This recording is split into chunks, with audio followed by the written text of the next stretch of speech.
Radio City podcast. Radio City Wrong Story by Radio City RJ Sid. Stylish star అయినా icon star అయినా అల్లు అర్జున్ కి ఏ title ఇచ్చినా మాకు సమ్మతమే.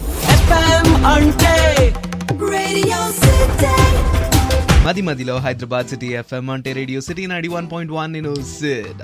Welcome back to another episode of radio City wrong story. ఎప్పుడు పోరగాలే పోరికి propose చేయాలనా, తానే first text చేయాలనా, మేఘాలు blue colour ఎందుకుంటాయి, ఎండాకాలంలో వర్షాలు ఎందుకు పడకూడదు, ఇవాళ రేపు అవుతున్నాయి కానీ సలిమంట పైకి ఎందుకు లేస్తుంది, పక్షులు ఎందుకు ఈదకూడదు, ఇట్లాంటి విచిత్రమైన ప్రశ్నలన్నీ ఫోన్ లేకుండా వాష్రూమ్ పోయినప్పుడు 6 సెకండ్లకు షురు అయితే వీటికైతే సూపర్ బంపర్ లైఫ్ అంటే డిఫరెంట్ అంటే లైఫ్ అని వీడియోస్ చేస్తుంటాడే ఒక మహానుభావుడు. ఆయన్నే అడగాలి. మన దగ్గర మాత్రం ఏదైనా సినిమాని 3 గంటల్లో తీక్షణంగా చూసి తరించి తప్పించి శ్రమించి భరించి నిద్రించి విశ్రమించి ఆస్వాదించి చూసిన తర్వాత థియేటర్ నుంచి బయటకు వచ్చేటప్పుడు ఈ స్టోరీ ఇట్లా కాకుండా ఇట్లుంటే, ఈ షాట్ల ఈ యాంగిల్ కాకుండా వైడ్ యాంగిల్ పెట్టుంటే హీరో బండి కలర్ కనపడుతుండే, ఈ క్లైమాక్స్ ఇట్లా కాకుండా అలగ్ ఉండింటే వేరే లెవెల్ ఉంటుండే అని మనమే ఒక దర్శకత్వ పర్యవేక్షణ చేసుకుంటుంటామే. దాన్ని బయటికి తీసేదే రేడియో సిటీ రాంగ్ స్టోరీ. ఉన్న స్టోరీని మార్చి దాన్ని తిరగరాసి ఒక ఆల్టర్నేట్ ఎండింగ్ ఇస్తే ఎట్లుంటుందో చూస్తుంటాం రోజు. మరి ఇవాళ మన స్టైలిష్ స్టార్ అల్లు అర్జున్ గారి బర్త్డే కాబట్టి ఆయనకి మనస్ఫూర్తిగా happy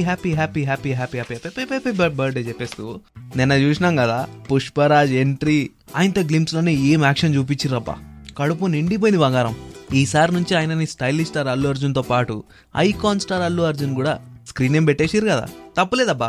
action, dance, romance, performance, dialogue, monologue, style, name it and you have it, అన్నిటికీ ఐకాన్ అల్లు అర్జున్. సో ఆయనకి స్క్రీన్ నేమ్ ఎల్లవేళలా ఆప్టే. అందుకే ఇవాళ ఆయన బర్త్డే స్పెషల్గా రేడియో సిటీ రాంగ్ స్టోరీలా రేసుగురం స్టోరీకి రాంగ్ స్టోరీ రాసి ఒక డిఫరెంట్ ఎండింగ్ ఇద్దాం. మళ్ళీ చెప్తున్నా, ఇది జస్ట్ తమాషాకి మాత్రమే. దయచేసి నాలోని అంతరాత్మ అల్లు అర్జున్ ఫ్యాన్తో పాటు ప్రపంచంలో ఉన్న ఏ అల్లు అర్జున్ ఫ్యాన్ కూడా దీన్ని సీరియస్గా తీసుకోవద్దు, అఫెండ్ కావద్దు. డిస్క్లైమర్ ఇచ్చేసిన కదా. రేసుగురం స్టోరీకి వస్తే ఒక ఓవర్ అచీవింగ్ అన్న బేవార్స్గా తిరిగే తమ్ముడు. అమ్మకి ఇద్దరంటే ఇష్టం. అమ్మనేమో రామలక్ష్మణులాగా మంచిగా ఉండంటారా అంటే వీళ్ళిద్దరు భద్రశత్రువు లాగా కొట్టుకుంటుంటారు. లోపలికేమో వీళ్ళిద్దరి మధ్యలో ఒకరికొకరు అంటే బాగా ఇష్టం, బయటికి చెప్పుకోరు. టిపికల్ ఇండియన్ బ్రదర్స్ టైప్ అనమాట.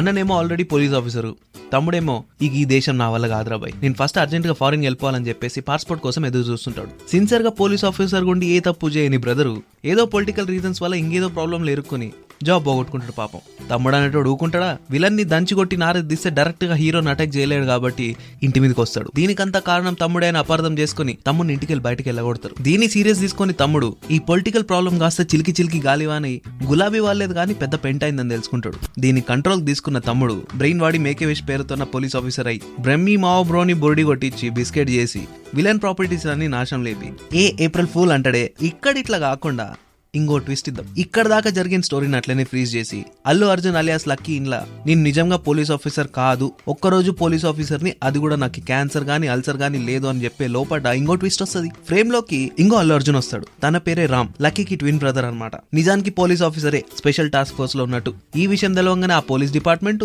బ్రహ్మి, ఈ విలను, పోసాని గారు అందరు షాక్ అవుతుంటే బర్నీ గారు ఎంట్రీ ఇచ్చి చెప్తారు, అవునరా 25 ఏళ్ల కిందట మేము పుష్కరాలకు పోయినప్పుడు మీరు ఇద్దరు తమ్ముళ్ళు కాదు, మీరు ఇద్దరు ట్విన్స్. పెద్దోడు నా చేయి పట్టుకున్నాడు, చిన్నోడు మీ అమ్మ చేయి పట్టుకున్నాడు, మూడోవాడు మాత్రం ఏం చేయలేక చేతిలో బలూన్ పట్టుకున్నాడు. పుష్కరాల్లో మంది ఎక్కున్నారు, మీ తమ్ముడికి తెలివి తక్కువంది. పట్టుకున్న ఆయన బలూన్ కాస్త ఎడిసింది కాబట్టి అది గాల్లోకి ఎగిరిపోయింది. దాన్ని ఎత్తుక్కుంటా మీ తమ్ముడు పోయిండు, వాడిని ఎత్తుక్కుంటా మేము పోయినాం. మీ అన్న నువ్వు మా చేతులు ఎట్లా పట్టుకున్నారు కాబట్టి మూడోవాడు తప్పిపోయిండు. అక్కడ ఫ్రేమ్ కట్ చేస్తే ఫ్లాష్ బ్యాక్ లో ఆ పిల్లగాడు ఒక్కడే మంచిగా చదువుకొని ఒక హోటల్లో పని చేసుకుంటా, బాసన్లు బర్తన్లు చేసుకుంటా, కష్టపడి చదివి పోలీస్ ఆఫీసర్ అయి తన కేసుని తానే ఇన్వెస్టిగేట్ చేసుకుని తన ఫ్యామిలీ మెంబర్స్ ఎక్కడున్నారో తెలుసుకుని 1 ఫైన్ డే ఈ ముగ్గురుతో కలుస్తానని డిసైడ్ అవుతాడు.